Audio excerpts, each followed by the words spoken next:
Hi friends, నేను మీ నాని ప్రభాకర్. మీరు చూస్తున్నారు technology channel. Friends, tech news episode 1095 కి అందరికి స్వాగతం. ఈరోజు టెక్ న్యూస్ ఏంటో చక్కగా చూసేద్దాం. ఈ వీడియో మళ్ళీ నేను సెకండ్ టైం అయితే రికార్డ్ చేస్తాను. నిజంగా నాకున్న బీపీకి ఆ కెమెరా ఈ పాటికి పగిలిపోవాలన్నమాట. అంత బీపీ తెప్పించింది. ఏంటంటారు, కంట ఘోష తప్పితే ఏం మిగలలేదు నాకు. మొత్తం రికార్డ్ చేసిన తర్వాత తీరా చూస్తే అక్కడ ఎర్రర్ కనిపించింది. ఇక్కడ చూస్తే ఒక్క క్లిప్ కూడా అయితే రికార్డ్ చేయలేకపోయింది అనమాట. చాలా బీపీ వస్తుంది. అసలే లేట్ అయిపోతుంది టెక్ న్యూస్ అని మీరు గోల పెట్టడం, దాని తగ్గట్టుగా కెమెరా లాంటి పనులు చేయడం. సో ఈరోజు టెక్ న్యూస్ లో పోదాం. సో మొదటి నుంచి చూస్తే మనకి రియల్మీ నుంచి ఇదేం రికార్డ్ అవుతుందా? రికార్డ్ అవుతుంది. Realme 9 Pro and 9 Pro Plus ఈ రెండు మొబైల్స్ సంబంధించిన కలర్ వేరియంట్స్ అయితే బయటకు వచ్చినాయి అనమాట. సో మొత్తం 3 కలర్స్ లో అయితే ఈ మొబైల్స్ రాబోతున్నట్టుగా తెలుస్తుంది అనమాట. Midnight black, aurora green, ఇంకోటి వచ్చేసరికి సన్ రైజ్ బ్లూ. సో ఈ రకంగా మనకి 3 కలర్ వేరియంట్లు అయితే ఈ మొబైల్స్ అయితే రాబోతున్నట్టు తెలుస్తుంది. ఇందులో మనకి రియల్మీ 9 Pro Plus ఈ మొబైల్ అయితే గీక్ బెంచ్ లో కూడా అయితే స్పాట్ అయింది. దీని ప్రకారం ఇందులో మనకి మీడియాటెక్ డెమెన్సిటీ 920 ప్రాసెసర్ అయితే ఉండబోతున్నట్టుగా సో కన్ఫర్మ్ అయితే అయింది. సో మేబీ నేను అనుకోవడం ఈ మొబైల్స్ మనకి వీళ్ళు ఫిబ్రవరి నెలలో అయితే లాంచ్ చేసే అవకాశం ఉందన్నమాట. ఇప్పుడు వచ్చేసరికి రెడ్మీ Note 11 సిరీస్ మొబైల్స్ ని వీళ్ళు గ్లోబల్ గా చూసుకున్నట్టయితే ఈ నెల 27వ తారీఖున లాంచ్ చేయబోతున్నారు కదా. సో వాటిని రిలీజ్ చేసిన తర్వాత వాటి స్టెప్ ఎలా ఉంటుంది, వాటి మూవ్ బట్టి వీళ్ళు ప్రైజెస్ అయితే సెట్ చేసి మార్కెట్ లోకి తీసుకొచ్చే అవకాశం అయితే ఉంది. ఇక అలాగే మనకి రియల్మీ 9 ఈ మొబైల్ వచ్చేసరికి మనకి సెకండ్ క్వార్టర్ లో తీసుకొస్తారని గతంలో మనకి లీక్స్ అయితే ఉన్నాయి. ఇప్పుడు వచ్చేసరికి ఈ మొబైల్ మనకి ఎఫ్సిసిలో అయితే స్పాట్ అయింది. సో ఇక్కడ స్పాట్ అయిన స్పెసిఫికేషన్ బట్టి, డిజైన్ ప్రకారం కనుక చూస్తే రీసెంట్ గా Realme 8 5G variant mobile launch చేసింది కదా, దానికి సిమిలర్ గా అయితే ఉందన్నమాట. అంటే అదే మొబైల్ ని రీబ్రాండ్ చేసి వీళ్ళు మళ్ళీ రియల్మీ 9 పేరు మీద ఏమైనా తీసుకొస్తున్నారేమో అనిపిస్తుంది. ఎందుకంటే ఇందులో కూడా మీడియాటెక్ డెమెన్సిటీ 700 ప్రాసెసర్ అయితే కనిపిస్తుంది. ఫస్ట్ వచ్చారు మనకి Realme 9 Pro and 9 Pro Plus అయితే తీసుకొస్తారు. తర్వాత చాలా 2-3 నెలల గ్యాప్ ఇచ్చి ఆ మొబైల్ అయితే తీసుకొస్తారు. రీసెంట్ గా మనకి రియల్మీ 9i అయితే లాంచ్ చేసింది రియల్మీ వచ్చేసరికి.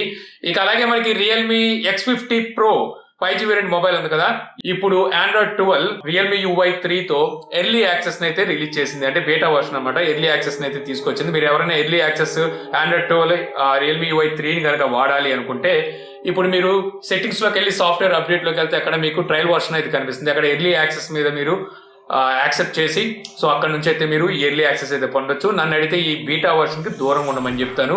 ఇక నెక్స్ట్ చూస్తే మనకి గూగుల్ నుండి గూగుల్ పిక్సెల్ ఫోల్డింగ్ మొబైల్ అయితే తీసుకురాబోతున్నారు. ఇంత ముందు మనం టెక్ న్యూస్ లో చాలా సార్లు మాట్లాడుకున్నాం కదా. అయితే దీన్ని NotePad పేరు మీద అయితే తీసుకురాబోతున్నట్టు గూగుల్ పిక్సెల్ NotePad అనే పేరు మీద అయితే ఈ మొబైల్ అయితే తీసుకురాబోతుందంట. ఈ మొబైల్ ప్రైస్ కూడా చూస్తే మనకి దగ్గర $1,400 అయితే ఉంటాయంట. ఈ ఇయర్ ఎండింగ్ నాటికల్ వీళ్ళు యూఎస్ లో అయితే ఈ మొబైల్ లాంచ్ అయిపోతున్నారు. $1,400 అంటే మన ఇండియన్ కరెన్సీలో చూస్తే ₹105,000 అయితే పడుతుంది. సో ఈ మొబైల్ మరి మన ఇండియాలోకి తీసుకొస్తారా అంటే డౌటే, తీసుకురాపోవచ్చు. ఎందుకంటే గూగుల్ చూస్తే పిక్సెల్ లైనప్ ని మన ఇండియాలో ఆపేసింది. Pixel 3 తెచ్చాక pixel 4 తేలా. 4 ఏంది తీసుకొచ్చింది, 5 తీసుకొచ్చినాక మళ్ళీ తీసుకురాలేదు. సో ఇప్పుడు మరి పిక్సెల్ ఫోల్డింగ్ చేస్తుందంటే అసలు తీసుకురాదు. వీళ్ళకి ఏంటంటే ఇండియాలో వీళ్ళకి అంత మార్కెట్ లేదనేది వీళ్ళ భావన. అదే మెయిన్ రీజన్ అని చెప్పొచ్చు వీళ్ళు తీసుకురాపోవడానికి. ఇక నెక్స్ట్ చూస్తే మనకి సామ్సంగ్ నుంచి సామ్సంగ్ గెలాక్సీ అన్ప్యాక్డ్ ఈవెంట్ అయితే ఇప్పుడు అఫీషియల్ గా సామ్సంగ్ కన్ఫర్మ్ అయితే చేసింది. ఇంత ముందు వచ్చిన లీక్స్ ప్రకారం మనకి ఫిబ్రవరి 9వ తారీఖున ఈ అన్ప్యాక్డ్ ఈవెంట్ అయితే జరగబోతుంది. ఇక్కడ వచ్చరికి Samsung Galaxy S22 series mobiles ని, అలాగే వచ్చేసి సామ్సంగ్ కట్ చేసినప్పుడు అలాగే సామ్సంగ్ ట్యాబ్ S8 ని, అంటే S8 లో వచ్చేసరికి మొత్తం 3 మోడల్స్ అయితే తీసుకురాబోతున్నారు ఈసారి వచ్చేసరికి. ఇక ఇది కాకుండా గెలాక్సీ హోమ్ మినీ 2 ను కూడా అయితే, అంటే speaker box, smart speaker box కూడా అయితే తీసుకురాబోతున్నట్టుగా ఎక్స్పెక్టేషన్స్ అయితే ఉన్నాయి. ఇక నెక్స్ట్ చూస్తే మనకి మైక్రోమాక్స్ నుంచి ఈ రోజు మన ఇండియాలో Note 2 మొబైల్ అయితే లాంచ్ చేసింది. మొబైల్ లాంచ్ చేయడమే కాదు, మంచి స్పెసిఫికేషన్స్ అండ్ మంచి ప్రైస్ లో అయితే ఈ మొబైల్ తీసుకొచ్చింది. ఎప్పటి నుంచో నేను ఇండియన్ బ్రాండ్స్ గురించి ఇదే మొత్తుకునేది అనమాట. మంచి స్పెసిఫికేషన్స్ అండ్ మంచి ప్రైస్ లో తీసుకొచ్చి రియల్మీ అండ్ రెడ్మీకి గట్టి పోటీ ఇవ్వమని ఎప్పుడు నేను అంటుంటాను. ఈసారి అయితే పోటీగానే తీసుకొచ్చిందని చెప్పొచ్చు. ఈ మొబైల్ డిస్ప్లే వచ్చేసరికి 6.43 inches full HD plus MOLED display అయితే ఉంటుంది అనమాట. స్టోరేజ్ చూసినట్టయితే 64GB ఉంటుంది. ర్యామ్ వచ్చేసరికి 4GB ఉంటుంది. ప్రాసెసర్ మీడియాటెక్ హెలియో G95 ఈ ప్రాసెసర్ అయితే ఉంటుంది. రేర్ సైడ్ మనకి క్వాడ్ కెమెరా సెటప్ ఉంటుంది. Main camera 48 megapixel, secondary camera 5 megapixel, third and fourth camera 2 megapixel, front camera 16 megapixel ఉంటుంది. Android 11 తో అవుట్ ఆఫ్ బాక్స్ వస్తుంది. బ్యాటరీ చూస్తే 5000 mAh బ్యాటరీతో 30 watt fast charging support తో అయితే ఈ మొబైల్ వస్తుంది అనమాట. ఈ మొబైల్ ప్రైస్ కనుక చూస్తే వీళ్ళు $13,490 మొబైల్ ప్రైస్ అయితే పెట్టారు. ఫ్లిప్కార్ట్ ద్వారా వీళ్ళు జనవరి 30వ తారీఖు నుంచి సేల్ కి అయితే తీసుకురాబోతున్నారు. అంటే ఈ నెల 30వ తారీఖు నుంచి సేల్ తీసుకొస్తున్నారు. అయితే ఇంట్రడక్షన్ ఆఫర్ కింద ఎవరైతే ఫస్ట్ టైం ఈ మొబైల్ కొంటారో వీళ్ళకి వచ్చేసరికి ఇంకో ₹1000 డిస్కౌంట్ అయితే లభిస్తుంది. అంటే $12,490 ఈ మొబైల్ అయితే దొరుకుతుంది అనమాట. సో మీ బడ్జెట్ 13,000 లోపు అక్కడ మీరు ఇండియన్ బ్రాండ్ గురించి చూస్తున్నారు అనుకుంటే అక్కడ మీకు మంచి ఆప్షన్ అవుతుంది, తీసుకోవచ్చు. ఇక $13,500 మళ్ళీ మార్కెట్ లో తీసుకొస్తే అయినప్పటికీ ఆ ప్రైస్ కూడా తీసుకోవచ్చు. ఆ ప్రైస్ చూస్తే ఇక్కడ మనకి 15,000 రూపాయలు దగ్గర Realme 8 అయితే దొరుకుతుంది. దీని మీద కొంచెం స్పెసిఫికేషన్ బెటర్ గా ఉంటాయి. అందులో వచ్చేసరికి 128GB ఇంటర్నల్ స్టోరేజ్, అలాగే డిస్ప్లే వచ్చేసరికి 1000 బ్రైట్నెస్ నిట్స్ తో దొరుకుతుంది. ఇంకో 1500 వేసుకుంటే దానికి వెళ్ళొచ్చు, లేదంటే 13,500 కూడా ఈ మొబైల్ అయితే తీసుకోవచ్చు. ఇక నెక్స్ట్ చూస్తే మనకి యాపిల్ నుంచి నెక్స్ట్ ఇయర్ తీసుకురాబోయే iPhone 15 Pro సిరీస్ మొబైల్స్ ఏవైతే ఉంటాయి, అంటే ప్రో అండ్ ప్రో మ్యాక్స్ ఉంటాయి కదా, ఈ రెండిట్లో వచ్చేసరికి డిస్ప్లేలో వీళ్ళు బో ప్యానల్స్ అయితే వాడబోతున్నట్టుగా ఇప్పుడు న్యూస్ అయితే వస్తుంది అనమాట. యాక్చువల్ గా వీళ్ళు ఎప్పటి నుంచో OLED LGD డిస్ప్లేని సామ్సంగ్ నుంచి అయితే యాపిల్ తీసుకుంటుంది. వాళ్ళని వదిలించుకుందామన్నా వీళ్ళ వల్ల అయితే కాలేదు. తర్వాత వీళ్ళు వేరే కంపెనీలతో టైప్ అయ్యి స్క్రీన్ తీసుకొచ్చినప్పుడు ఆప్టిమైజేషన్ సెట్ అవ్వలేదు కొన్ని నాట్లకు వచ్చేసరికి. ఇప్పుడు వచ్చేసరికి వీళ్ళు నెక్స్ట్ ఇయర్ తీసుకురాబోయే iPhone 15 సిరీస్ లో వీళ్ళు ఏదో రకంగా సామ్సంగ్ ని వదిలించేసుకొని సో ఈ బో ప్యానల్స్ అయితే తీసుకురావాలని చెప్పి యాపిల్ అయితే భావిస్తుందంట. యాపిల్ చెప్పేది ఏంటంటే సామ్సంగ్ ఇచ్చే క్వాలిటీ కనుక బెటర్ క్వాలిటీతో అయితే ఈ బో ప్యానల్స్ వస్తాయని చెప్పేసి వీళ్ళైతే చెప్తున్నారు. ఇప్పుడు మనకి iPhone 13 సిరీస్ లో కూడా చూస్తే దగ్గర 5 to 8% కొన్ని మొబైల్ ఫోన్ లో వీళ్ళు ఈ బో ప్యానల్స్ అయితే వాడారు. LG కూడా దగ్గర 20% ప్యానల్స్ అయితే వాళ్ళు కూడా అయితే కాంట్రాక్ట్ ఇచ్చారు. ఎక్కువ పర్సెంటేజ్ చూస్తే సామ్సంగ్ ప్యానల్సే మనకి ఇప్పుడు iPhone 13 సిరీస్ లో అయితే చూడడానికి ఉంది. ఇప్పుడు రాబోయే iPhone 14 సిరీస్ లో కూడా మనకి సామ్సంగ్ ప్యానల్స్ అయితే చూస్తాం. నెక్స్ట్ ఇయర్ రాబోయే వాటిలో మాత్రం ఈ కొత్త ప్యానల్స్ అయితే చూడడానికి ఉంటుందని తెలుస్తుంది. ఇక నెక్స్ట్ నుంచి చూస్తే మనకి రెడ్మీ Note 11 సిరీస్ మొబైల్స్ ని గ్లోబల్ గా చూసుకున్నట్టయితే వీళ్ళు 27 అంటే ఎల్లుండి లాంచ్ అయిపోతున్న సంగతి తెలిసిందే కదా. సో ఇప్పుడు వచ్చేసరికి Redmi Note 11 కి సంబంధించిన డిస్ప్లే స్పెసిఫికేషన్స్ అయితే బయటకు వచ్చినాయి అనమాట. సో ఇక్కడ చూస్తే ఈ డిస్ప్లే మనకి MOLED డిస్ప్లేతో రాబోతుందంట. 90 Hz డిస్ప్లే రీఫ్రెష్ రేట్ ఉండబోతున్నట్టుగా వీళ్ళైతే టీచ్ చేస్తున్నారు.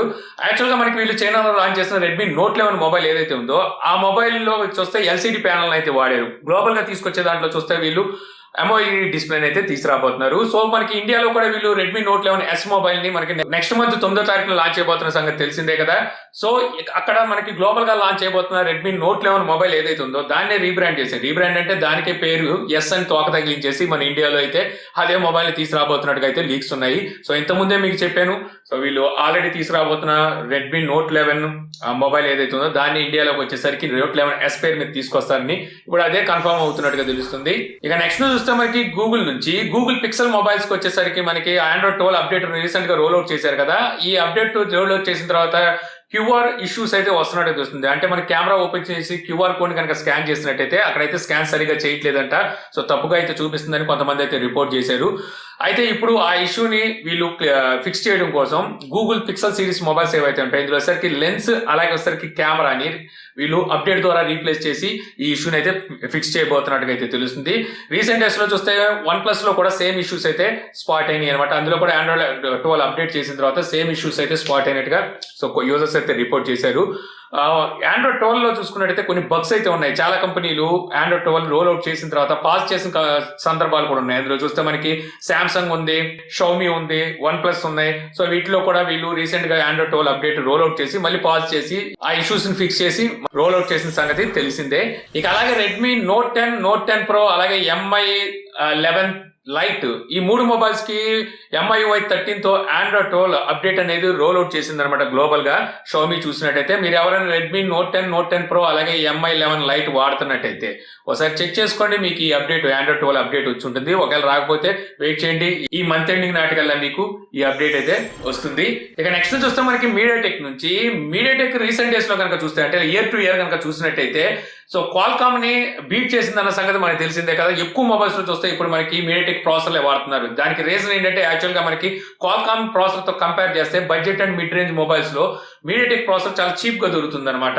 సేమ్ పర్ఫార్మెన్స్ తో తక్కువ దొరుకుతుంది. అందువల్ల మొబైల్ ప్రైసెస్ కూడా చాలా తక్కువ అయితే అందించే అవకాశం ఉంటుంది అనమాట కంపెనీలు. అందువల్ల కంపెనీలన్నీ ఎక్కువగా మీడియాటెక్ ప్రాసెసర్ అయితే వాడుకుంటూ వచ్చినాయి. ఒకప్పుడు చూస్తే మీడియాటెక్ ప్రాసెసర్ లో మనకి ఆప్టిమైజేషన్ ఇష్యూస్ అలాగే వచ్చేసరికి హీటింగ్ ఇష్యూస్ ఉంటాయి. ఇప్పుడు వచ్చేసరికి వాటిని కూడా వీళ్ళైతే ఫిక్స్ చేసుకుంటూ క్వాల్కామ్ బీట్ చేసుకుంటూ వచ్చారు. కాకపోతే వీళ్ళ దగ్గర ఒక నిరుత్సాహత అలా ఉండిపోయింది. అదేంటంటే వీళ్ళు ఫ్లాగ్షిప్ రేంజ్ లో క్వాల్కామ్ ని బీట్ చేయాలి అని చెప్పేసి.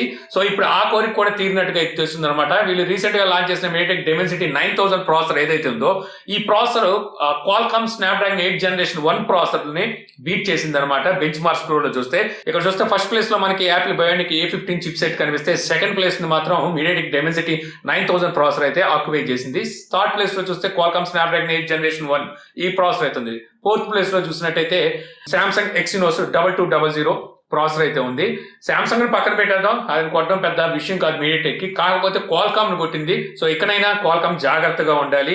సో రీసెంట్ డేస్ లో వీళ్ళు స్నాప్డ్రాగన్ 888 ప్రాసెసర్ లాంచ్ చేసినప్పుడు అందులో హీటింగ్ ఇష్యూస్ ఉన్నాయని చెప్పి చాలా మంది కూడా కంప్లైంట్ చేశారు. సో ఇలాంటి సిచ్యువేషన్ లో ఇప్పుడు ఇది మీడియాటెక్ అయితే వాళ్ళని బీట్ చేసింది కాబట్టి ఇకపై నుంచి అయినా ఒళ్ళు దగ్గర పెట్టుకుని మంచి ప్రాసెసర్లు తీసుకురావాలి. అఫ్ కోర్స్ క్వాల్కామ్ మంచి ప్రాసెసర్లు తెస్తుంది, కాకపోతే ఈ మధ్య సరిగ్గా కాన్సన్ట్రేట్ చేయట్లేదు అనిపిస్తుంది. సో ఇంతే ఫ్రెండ్స్, నాకు ఈరోజు ఇంట్రెస్టింగ్ అనిపించిన టెక్ న్యూస్. యాక్చువల్గా దీనికన్నా ఎక్కువే ఉన్నాయి న్యూస్, ఇంత చెప్పేసాను, చాలా న్యూస్ చెప్పాను. ఇది కూడా ఎప్పుడు కట్ అయిపోతే తెలియదు, బ్యాటరీ కొంచెం గింటి అంటుంది.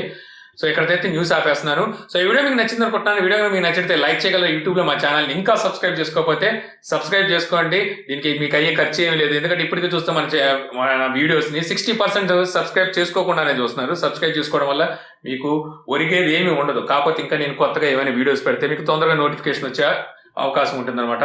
So thank you for watching. జై హింద్.